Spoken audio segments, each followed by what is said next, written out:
دین کے لیے اگر کوئی شخص واقعتاً کام کرے تو خود بھی ایک لحاظ سے ایسی صلاحیت اس کے اندر پیدا ہو جاتی ہے. امام کے مشن کے لیے کام تو کر کے دیکھیں, پھر دیکھیں کہ زندگی کے کتنے جو مشکلات اور پریشانیاں خود ہی رفع ہوتی چلی جائیں گی آپ کے لیے. ایک عالم تھے جو کہ درس اصول و فقہ جو ہے 300 سے زائد علماء ان کے درس میں شریک ہوتے تھے. ایک مرتبہ ان کی بیوی شدید بیمار پڑ گئی اور اتنی بیمار ہو گئی کہ بس لگتا تھا کہ اب اس کا انتقال ہو جائے گا. روز بروز صحت گرتی جا رہی تھی, یہاں تک کہ بالکل تقریباً کومے جیسی کیفیت کے اندر وہ چلی گئی. وہ عالم روتے ہوئے آیت اللہ علی آقا قاضی کی خدمت میں آئے اور کہا کہ آقا میری کوئی اولاد بھی نہیں ہے, 37 سال کا میرا اور بیوی کا ساتھ ہے, ہم دونوں میں بہت ان سے محبت ہو گئی ہے, ایک دوسرے کے بغیر رہنا بھی بہت مشکل ہے, لگتا ہے اگر یہ مر گئی تو میں بھی مر جاؤں گا. اچھا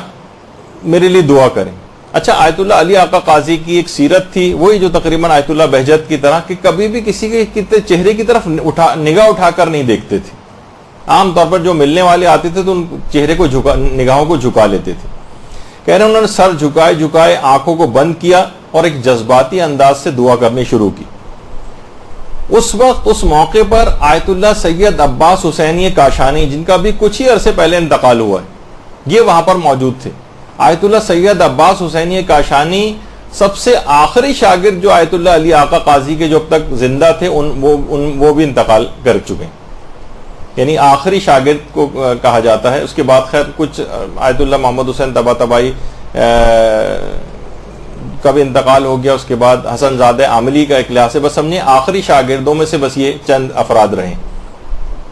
اور یہ اس موقع پر موجود تھے. پہلے ان کے متعلق بتا دوں کہ 18 سال کی عمر میں آیت اللہ عباس حسینی کاشانی درجہ اجتہاد تک پہنچ گئے تھے اور تقریباً 3 سال تک آیت اللہ علی آقا قاضی کی خدمت میں رہے تھے. اور سمجھیں اس زمانے میں اتنی کم عمری میں ان کی خدمت میں وہاں پر موجود رہنا کہ اکثر علماء بھی حیران ہوتے تھے کہ بچہ یہاں پر کیا کر رہا ہے, لیکن اس زمانے میں بھی اتنی قابلیت ان کے اندر تھی. اور علی آقا قاضی کی خدمت میں رہتے تھے اور توکل اور خدا کی قضاء و قدر, اس کے فیصلوں پر اتنا زیادہ اعتماد تھا کہ حجت الاسلام المسلمین مولانا علی رضا رضوی صاحب جو کچھ عرصے پہلے تشریف لائے تھے, وہ خود بھی ان سے ملاقات کے لیے گئے تھے. آخری زندگی میں بہت ہی زیادہ بیمار رہے تھے اور اسی بیماری کے عالم میں انتقال کیا تھا, اور اتنے زیادہ سالوں تک بیمار رہے تھے کہ باقاعدہ ان کو ایوب العلماء بھی کہا جاتا ہے. علماء کے حضرت ایوب جس اعتبار سے اتنے عرصے تک بیمار رہے, 266 کتابیں لکھی, اپنی پوری زندگی میں بے پناہ دین کے سلسلے میں کام کیا. اور خود مولانا علی رضا رضوی صرف فرماتے ہیں کہ مجھ سے انہوں نے کہا, میری صرف اس کے لیے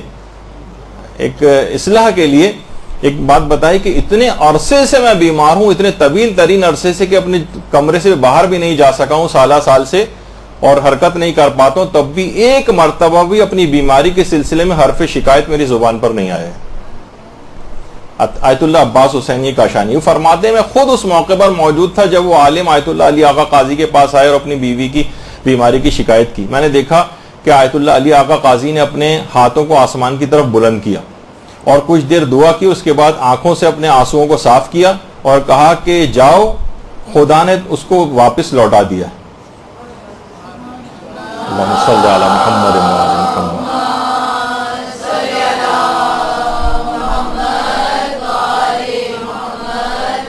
اچھا وہ عالم یہ فرماتے ہیں کہ اگرچہ مجھے علی آقا قاضی کی بات پر مکمل اعتماد تھا اور مجھے پتا تھا کہ حق کے سوا ان کی زبان پر کچھ نہیں آتا ہے, لیکن پھر بھی میں اندرونی طور پر پریشان تھا کہ بیوی تقریباً قریب المرگ تھی, اتنی طویل عرصے کی اس کی بیماری ہے, اور یہ تھا کہ شاید اب میں گھر جاؤں تو وہ مر ہی نہ چکی ہوں. کہہ رہے میں بہرحال گھر گیا, گھر جا کر دیکھا کہ تقریباً مردہ حالت کے اندر پڑی ہوئی جو بیوی تھی جسے میں چھوڑ کر گیا تھا, وہ قبلہ رخ ہو کر بیٹھی ہوئی, اور قبلہ رخ ہو کر بیٹھی ہوئی. میں نے اس سے بہت پوچھا کہ تمہاری اچانک سے طبیعت کیسے صحیح ہو گئی, تو کچھ بتانے کو تیار نہیں ہو رہی تھی. بہت زیادہ جب اصرار کیا تو بیوی نے بتایا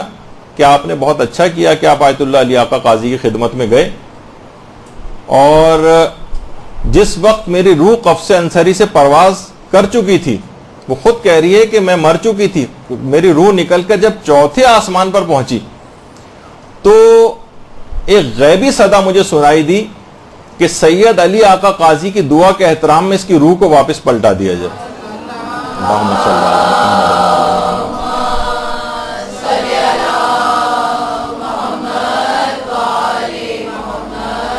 آیت اللہ عباس حسینی کاشانی اس واقعے کے عینی شاہدین کے اندر سے. انہوں نے اس واقعے کو اپنے انٹرویو کے اندر پورا نقل کیا تھا انتقال سے پہلے. تو دیکھیں یہ ہیں عالم دین، ان کی دعا کا احترام بھی ہوتا ہے، ان کی علم، عبادت، تقوی اور امام زمانہ کی اطاعت اور پیروی سے ان کو جو مقام حاصل ہوا ہے، ان کے مشن کے کاموں کے سلسلے میں حاصل ہوا ہے، تو اس سے انسان مستجاب الدعوات بھی ہو جاتا ہے. یعنی ایک دفعہ انسان ان کے مشن کے لیے کام کرنا شروع کرے، امام کے لیے کام کرنا شروع کرے، امام کو راضی و خوشنود کر لے، تو کتنی چیزیں اس کے صاحب کرامت اس کو بنا دیتی ہیں.